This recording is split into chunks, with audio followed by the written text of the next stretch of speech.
حضور علیہ السلام نے اپنی امت کو نماز پہ وعدے کیے، دیگر اعمال پر وعدے کیے۔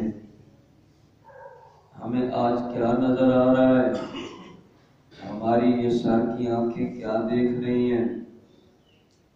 اس کی طرف انسان کامل نہیں پہنچ سکتا، بس وہی کامل طریقہ، وہی عمل جو حضور علیہ السلام نے ارشاد فرما دیا، اسی کا یقین پیدا کرنا ہے۔ نماز میں تکبیر اولیٰ کے بارے میں کل عرض کیا تھا، یہ پہلی تکبیر اللہ اکبر کہہ کر بندہ نماز شروع کرتا ہے۔ تکبیر اولیٰ کہتے ہیں، تکبیر تحریمہ کہتے ہیں، یہ فرض تکبیر ہے، نماز کے لیے ضروری تکبیر ہے۔ اب اس تکبیر کے بارے میں حضور علیہ السلام نے ارشاد فرمایا کہ ساری کائنات اور ساری کائنات کی چیزیں اس تکبیر اولیٰ کی قیمت نہیں بن سکتی، یہ ساری دنیا سے زیادہ قیمتی خزانہ ہے یہ تکبیر اولیٰ۔ ہم اس کی تاکید کریں، اس کے اوپر انعامات کیا کیا ملتے ہیں؟ بڑے انعامات ہیں۔ ایک حدیث پاک میں یہ ارشاد فرمایا گیا، حضور اکرم صلی اللہ علیہ وسلم نے فرمایا 40 دن کوئی بندہ پابندی کے ساتھ یہ تکبیر اولیٰ امام کے ساتھ بندہ ادا کرے اور نماز بجماعت پڑھ لے، 40 دن کی پابندی ہے۔ 40 دن تکبیر اولیٰ امام نے بھی اللہ اکبر کہا اور پیچھے کھڑے ہونے والے سارے مقتدی حضرات نے بھی اللہ اکبر کہا۔ اب یہ ان کی امام کی تکبیر کے ساتھ مل گئی۔ 40 دن جو اس طرح کرے گا اس کو 2 پروانے، 2 انعام ملیں گے۔ حضور علیہ السلام نے فرمایا ایک تو اس کے لیے لکھ دیا جائے گا کہ یہ بندہ منافق نہیں ہے، یہ سچا مومن مسلمان ہے۔ کیسی عظیم بات لکھ دی جاتی ہے کہ بندے کو اچھا انسان، کامل انسان، مومن انسان لکھ دیا جائے، بہت بڑی بات ہے، بہت بڑی بات ہے۔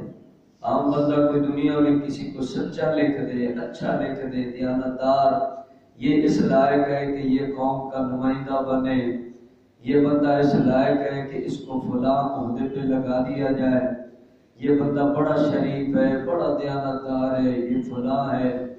اسی طرح رشتوں کے لیے بھی لوگ کہتے ہیں، دیکھتے ہیں فلاں اچھا ہے، خاندانی ہے، فلاں ہے، فلاں ہے۔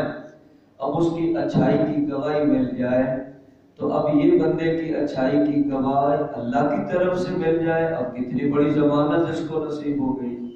اب یہ مومن اس کو لکھ دیا جائے، بہت بڑی چیز ہے، منافقت اس میں نہیں ہے۔ اور دوسرا انعام یہ ملتا ہے کہ اس بندے کو لکھ دیا جاتا ہے کہ اب اس بندے کو جہنم میں نہیں بھیجا جائے گا، اللہ رب العزت اب اس کو جنت عطا فرمائے گا۔ تو یہ تکبیر اولیٰ ہم اس کو سمجھیں آج۔ یہ پہلی تکبیر امام کے ساتھ، وہ کیسے حاصل ہوگی؟ بندہ شوق سے پہلے وضو کرے، پورے اہتمام سے مسجد میں آئے، تھوڑی دیر پہلے نماز سے بیٹھ جائے۔ حضور علیہ السلام نے فرمایا جتنا نماز کے انتظار میں بیٹھے ہوئے وہ بھی نماز کا ثواب ملے گا، وہ بھی نماز ہی کی شمار ہے۔ بندے 5 منٹ بیٹھے ہیں، 10 منٹ بیٹھے ہیں، 15 منٹ بیٹھے ہیں، اب پہلے آنے کا مقصد ہی ہے تاکہ مجھے کامل نماز نصیب ہو جائے، تکبیر اولیٰ کے ساتھ نصیب ہو جائے۔ یہ ساری زندگی کرنے کا کام ہے۔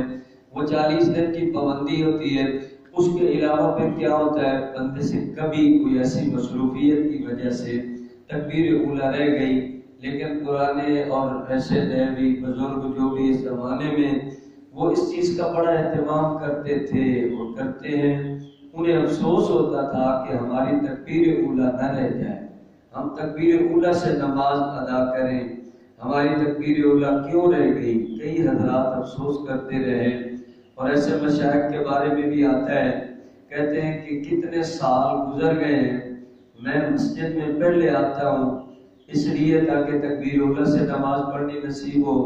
کہتے ہیں کئی سال ایسے گزر گئے کہ ابھی اذان ہونی تھی کہ میں اذان سے پہلے مسجد میں موجود ہوتا تھا۔ یہ عمل ہوتا ہے، ہم تھوڑی دیر پہلے انتظار، اس سنت پہ عمل کریں گے اللہ تعالیٰ اتنا بڑا عمل نصیب فرمائے گا۔ تکبیر اولا کے ساتھ نماز نصیب ہو جائے گی، پہلی تکبیر کے ساتھ نماز ادا کرنے کے بڑے انعامات ہیں۔ یہ دو ارشادات آپ کو سنا دیے گئے، اس کے علاوہ بھی اس کی بڑی فضیلت اور بڑے فضائل ارشاد فرمائے گئے۔ پھر تکبیر اولا کے ساتھ بندہ نماز پڑھے گا تو اس کی نماز کامل ہو جائے گی۔ اللہ تعالیٰ کبھی خدائی جماعت کی وجہ سے معاف کر دیتے ہیں۔ اور اس کے ساتھ ساتھ ایک اور مسئلہ بھی کہ بندہ کبھی آتا ہے، اب پہلی رکعت مکمل ہونے والی ہے، امام رکوع میں چلا گیا یا جا رہے ہیں امام، اب مقتدی بھی سارے گئے جا رہے ہیں، اب آنے والا بندہ نماز کے ساتھ شامل ہوتا ہے، اب اس کو چاہیے کہ اللہ اکبر کہہ کر ہاتھ باندھ لے، اس کا تاکہ قیام بھی ہو جائے۔ قیام بھی کل بتایا تھا نا فرض ہے، تو یہ فرض ہے۔ اب بندہ قیام بھی کر لے گا تھوڑا سا، پھر اس کے بعد رکوع میں امام کے ساتھ شامل ہو گیا مقتدی، تو اس کی یہ رکعت ہو جائے گی، ورنہ رکعت رہ جائے گی۔ بندہ آتا ہے اللہ اکبر کہہ کے رکوع میں چلا گیا، قیام ہوا ہی نہیں، اب قیام ہاتھ باندھے ہی نہیں، اب تلاوت بھی فرض تھی لیکن وہ امام کے پیچھے ہونے کی وجہ سے کہ امام کی قرات کا اس کو فائدہ ہوگا، امام کی قرات اس کی قرات ہو گئی، لیکن قیام تو ضروری ہے۔ اب قیام کے لیے ضروری ہے کہ بندہ جلدی اس وقت نہ کر رہا ہو، اگر رکوع جا رہا ہے اور رکعت جا رہی ہے جائے، لیکن ایسا نہ ہو کہ قیام کے بغیر اپنی رکعت شمار کرے، وہ رکعت نہیں ہوتی۔ اللہ اکبر پہلے کہہ کے ہاتھ باندھے کھڑا ہو جائے، پھر اللہ اکبر کہہ کر پھر رکوع میں جائے، پھر امام کے رکوع کے ساتھ مل جائے گا تو پھر اس کو رکعت مل جائے گی۔ ساتھ یہ تھوڑے تھوڑے مسئلے بھی، لیکن اصل تکبیر اولا کے بارے میں اہمیت کو سمجھ کر اس کا اہتمام کیجیے۔ بندہ کوئی دن مقرر کر لیتا ہے، یہ 40 دن ہمارے اب پابندی کے، اتنی پابندی کریں گے کہ دوسرے کام چھوڑ دیں گے، تکبیر اولا نہیں چھوڑیں گے، پہلی تکبیر کے ساتھ 40 دن بندہ پابندی تو کرے، پھر اللہ تعالیٰ اس کو کتنا اخلاص دیں گے، کتنی ایمان کی مٹھاس دیں گے اور کتنا بڑا انعام دیں گے۔ یہ اللہ رب العزت کے فرمان پر یقین کرنے کی ضرورت ہے۔ حضور علیہ السلام کی بات پر، آپ کی حدیث پر، آپ کے فرمان پر یقین کرنا ضروری ہے۔ ہمیں اللہ کے نبی نے یہ سارا نظام بتایا، یہ روزے اور یہ نمازیں اور یہ ساری اور یہ افطاری اور یہ عمل اور یہ دعائیں، یہ توبہ استغفار، یہ ذکر اذکار، درود پاک، کیا کیا ملتا ہے ہمیں کیا پتا۔ اللہ کے محبوب نبی نے جو ارشاد فرما دیا وہ حق ہے، سچ ہے، غلام یقین کرتے ہوئے عمل کرے گا، اللہ رب العزت اس کی امیدوں سے بھی زیادہ معاملہ فرمائے گا۔